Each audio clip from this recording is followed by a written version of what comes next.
மாறுகிற உலகத்திற்கு ஏற்ப மாறணும், பண்பாடை காப்பாற்ற வேண்டும். அதுதான். எப்பவுமே பாசிட்டிவ் மைண்டோட இருங்க சார், ஜெயிச்சிருவீங்க.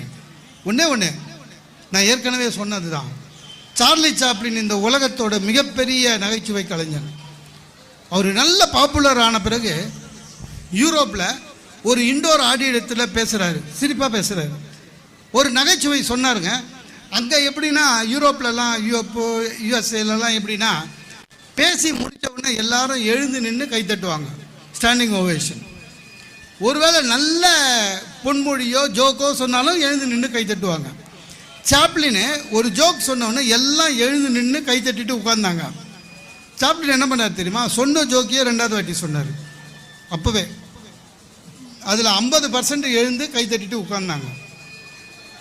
நம்ப மாட்டீங்க, திருப்பியும் 3வது முறை அதே ஜோக்கியே சொல்கிறாரு. முதல் வரிசையில் இந்த 10 பேர் எழுந்து நின்று உட்கார்றான். நம்ப மாட்டீங்க, 4வது வாட்டியும் அதையே சொல்கிறாருங்க, ஒருத்தனை எழுந்துக்கல.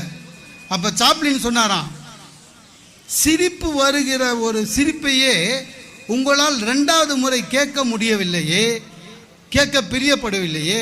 அப்படின்னா வாழ்க்கையில் என்னைக்கோ நடந்த துன்பத்தை மட்டும் அடிக்கடி ஏன்டா நினச்சி கஷ்டப்படுறீங்க? துன்பத்தை மறந்து விடுங்கள். என்ன, அதுதான் உண்மையான நல்ல வாழ்க்கை சார். மனிதர்களை படிக்க ஆரம்பிங்க சார், நம்ம சொல்கிறது தான்.